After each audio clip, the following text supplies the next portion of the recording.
Assalamualaikum warahmatullahi wabarakatuh. Perkenalkan, aku Isnaini Umi Mutiah. Aku sebagai seorang mahasiswa Universitas Muhammadiyah Karanganyar Program Studi Ilmu Komunikasi. Nah, kali ini aku akan menyampaikan tentang 4 teori pers.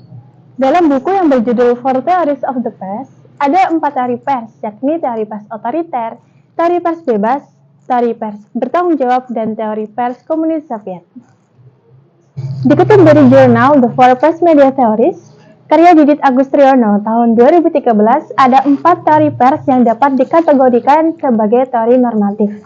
Karena keempat teori ini mendeskripsikan norma atau sesuatu yang seharusnya, intinya teori normatif memberi gagasan bagaimana media harus dikelola dan ditunjukkan untuk melayani kebutuhan masyarakat, serta berkontribusi terhadap sistem politik di mana teori pers tersebut berlaku.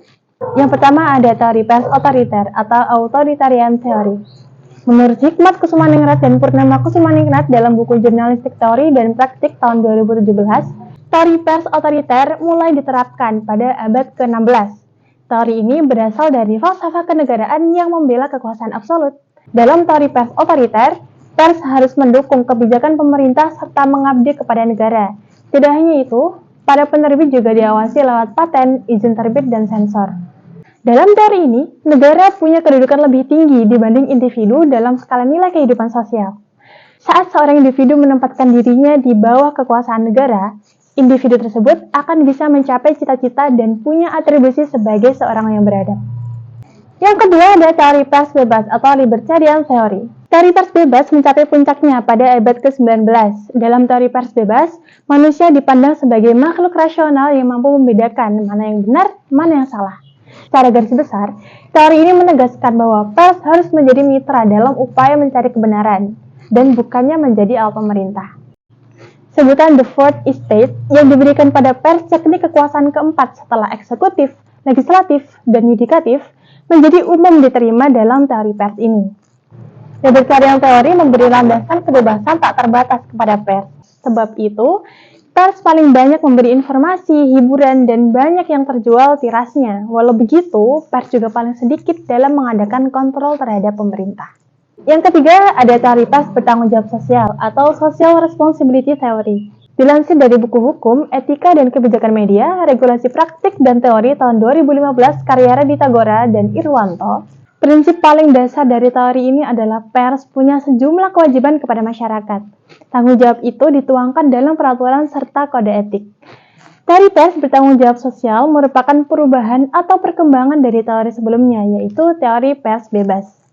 Namun, ada 5 syarat bagaimana pers harus memenuhi tanggung jawab sosialnya, yaitu yang pertama, media harus menyajikan pemberitaan yang dapat dipercaya, lengkap, dan cerdas dalam konteks yang memberikan makna.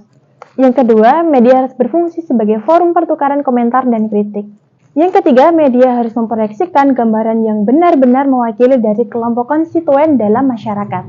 Yang keempat, harus menyajikan serta menjelaskan tujuan dan nilai masyarakat. Yang kelima, media harus menyediakan akses penuh terhadap informasi yang tersembunyi pada suatu saat. Yang keempat ada teori pers komunis Soviet atau The Soviet Communist Theory. Teori ini merupakan konsep cabang dari teori pers penguasa atau authoritarian theory. Dulunya, sistem pers ini dianut 10 hingga 11 negara yang berada di bawah kekuasaan Uni Republik Sosialis Soviet.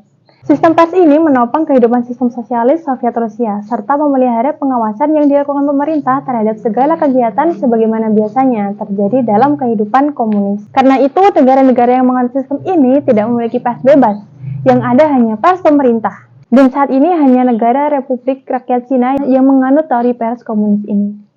Nah, itu tadi merupakan penjelasan dari 4 teori pers. Nah, gimana? Semoga kamu paham ya tentang penjelasan itu tadi. Mungkin itu saja dapat saya sampaikan. Terima kasih.